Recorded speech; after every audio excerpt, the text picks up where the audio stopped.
la gëjee nga indi la gëjee bu war a bëre ki nga xamante ne mooy Siteu tat gi daal combat bi coow dafa bëri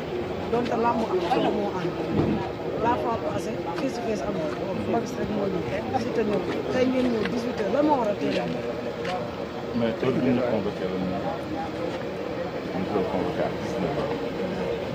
À 19 heures, j'ai envoyé 2 personnes ici. Ils m'ont dit il n'y a personne. 20h30, ñu jógee kër ga ñëw ba tey il n'y a personne. yéen a ngi nii journaliste yi ñu ci biir loolu moo tax ñu ñëw ñu war rek honoré suñu contrat moo tax ñu ñëw. taxawaay bi ci buntu balaa ñoo ñëw ci kaw taxawaay bi laa xam nga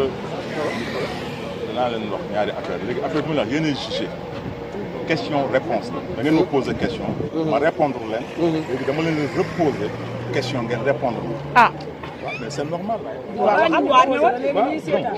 non waxtaan balaa muy neex dañuy waxante nit ki li nga doon boo ko ragalee doo dem il faut jamais abattre li ma bëgg a wax mooy depuis ba làmb sosoo ba parce que ngeen gis ñu indi mbër ñu ne mbër bi kese mooy tur fan yii loolu lañ xewal fan yi ban a kañ a kañ la loolu yàgg na de foo ne benn mbër dong lay dugg mbër dong ak ménager ak ménager donc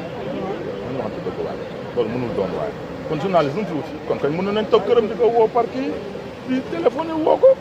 loolu indil sax coppati la ko ji quand même nañ waxante dëgg neexatul waaw mais quand même loolu loo ci wax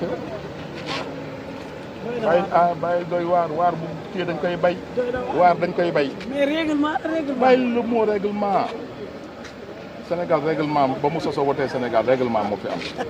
mais nit ki léeg-léeg nga def dara pour dara nañu waxante dëgg lamb du ay caaxaan kii du ma ko bàyyi luy sël ak promoteur comment il s'appelle ménagère am yëpp non nañu waxante dëgg si biir amul mbooloo yaa ma ko wax xam naa da ngaa gëj a ñëw fii non yaa ma ko wax yow yaa mën a ci biti ci biir amul mbooloo yaa ma ko wax c'est toi qui me l'as dit je ne sais pas parce que gisuma ci biir maanaam ay supporters duñ dugg quoi non ana supporter waaw moo tax ñoom quand loolu même on a le droit d'accompagner notre leader yéen bi ngeen di départ laisse-moi venir rek on a le droit d'accompagner notre leader ba mu toog ñu dajale ñu paqueté ñu ñu kii bien sûr gis nga dëgg dafa am quoi waaw si nit ngay dem ak réew mi y a que des intellectuels ku jàngul alxuraan ba sës jàng nga nasaraan ba tey am na loo xam ne ba même boo koy bind da nga bind leer mais bi ngeen di départ ñëw lan la leen wala waxuñ leen dara dara dañuy jël suñuy bagage dugal ko ci oto bi yow léegi nañ gàddu suñuy bagage du ko génn fi ci tali bi fii su ma xamante dëgg waaye mais quand même gars yi quand même ñu ñëw ci combat bi diggante Siteu la coow li bëri ñu ne Papis ñemewul match nii ak ki nga xamante ne mooy Siteu bu Siteu taxawee téye boppam est-ce que Papis dina dem bëri bi ak Siteu xam nga da nga posé question bu ma neex ñu Sénégal xamuñu ko tool fay la ñu xam la dëgg bëri na fi mbër mu nekk de tous ces combats mbër bu nekk ak ni mu la daanee ak façon mais tey sénégalais boo laaj mun na la dëggee day match nul benn match nul la maanaam li mu defoon fàttali laisse-moi venir rek benn match nul la benn match nul ak benn sans verdict mais nit ki boo bariwulee ay fans lu nekk la ngay waxal mais barki laa ilaaha bee ak sa ban arène bi gisuñu ko ko ci mën xam nga vous êtes des connaisseurs mais quand même ku nekk ak na nga mën a te man je ne le force pas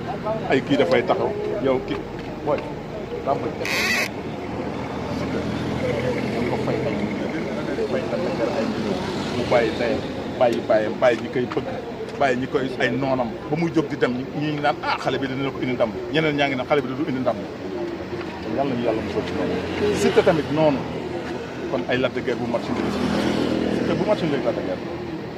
c'est des lutteurs ay champion la ñu bëri am na défaite am na victoire am na match nul mais am na yoo xam ne dafa ñëw pour lamb barki démb dégg naa ñuy wax ne la dëggee nan fu Siteu teg tànk bi mu kii loolu dañ na ma ne maa wax loolu la dëggee dafa am mbokk am staff